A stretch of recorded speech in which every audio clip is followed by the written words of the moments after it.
Assalamualaikum warahmatullahi wabarakatuh. Oke teman-teman, jumpa lagi dengan channel Cak Hidup 321.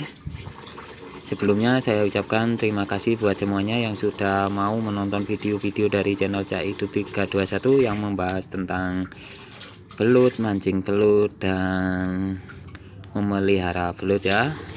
Ini nanti belutnya buat indukan ya teman-teman. Ini belut hasil dari pancingan ya.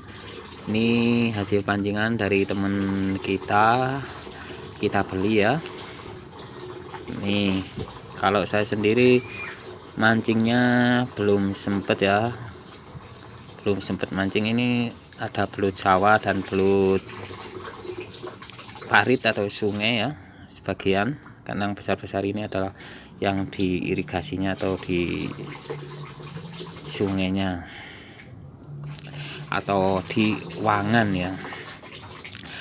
Oke teman-teman, untuk penanganan belut yang didapat dari pancingan yang mau dibudidayakan, pertama kita pilih nanti ya yang kepalanya ada luka-luka, ada bengkak, kita ambili ya, bisa kita rawat atau bisa kita masukkan ke penggorengan. Nah, untuk yang lukanya tidak terlalu parah, bisa kita beri super tetra atau antibiotik yang bisa kita beli dari toko-toko ikan ya, toko pakan ikan.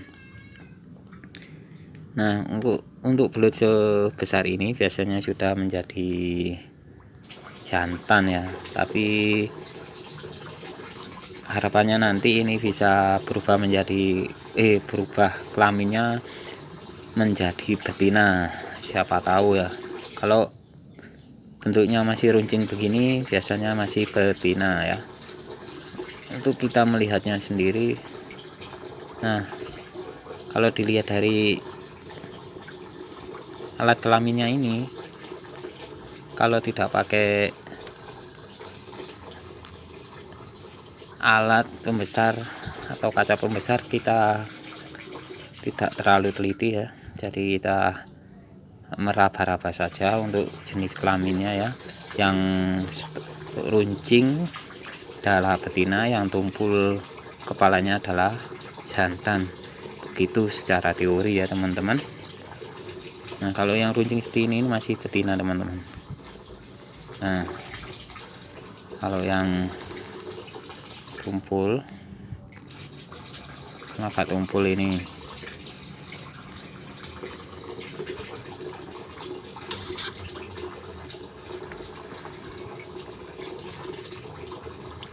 Gak tumpul.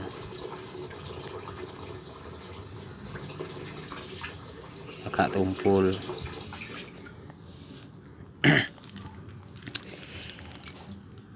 Lanjut ya, untuk yang luka-luka tadi kita ambili. Nah, seperti ini nanti lukanya kena pancing nih teman-teman ya, seperti ini bisa kita obati ya dengan super tetra atau bisa pakai bawang putih.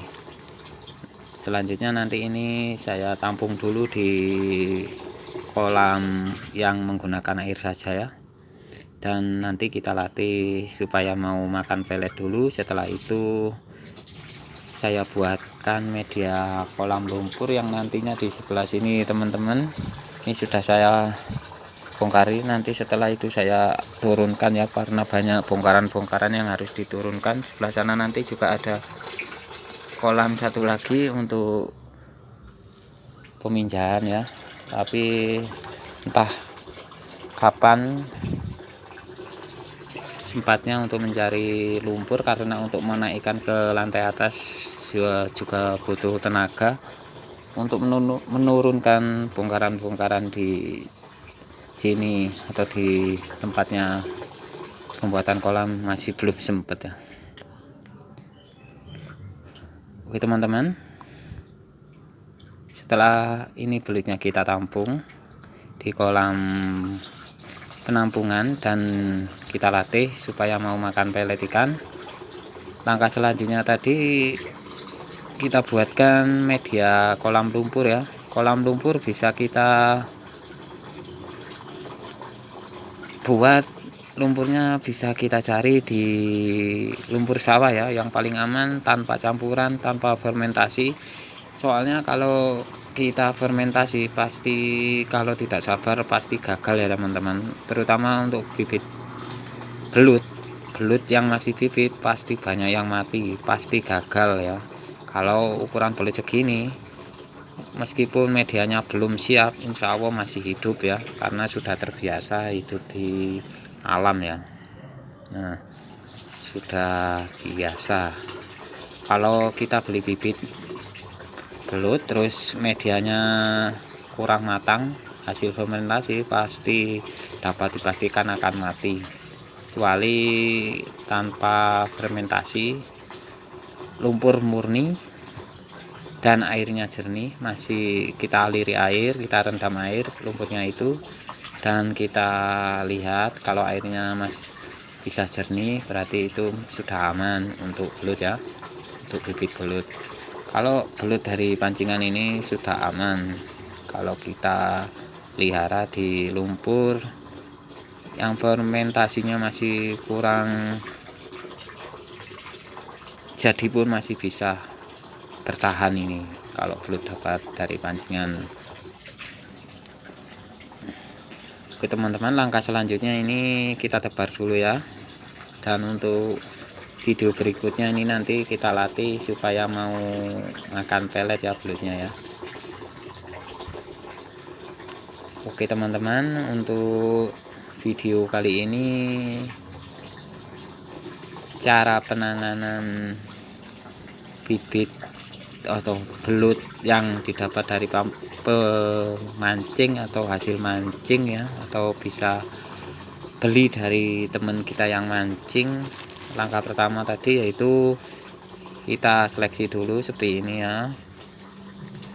Kita kan nanti belutnya ini kepalanya naik-naik semua, kan nanti kelihatan ada yang luka-luka, itu yang luka parah kita ambili tadi, bisa kita karantina, kita obati, atau kita masukkan ke dalam wajan untuk kita jadikan lauk ya. Oke, lanjut kita masukkan ke wadah penampungan, dan nanti selanjutnya kita latih supaya mau makan pelet ikan lele. Oke teman-teman, di kolam ini sudah ada belut kurang lebih 3 kilo ya. Ini kurang lebih 6 kilo yang saya sebar atau saya suntik ini ya.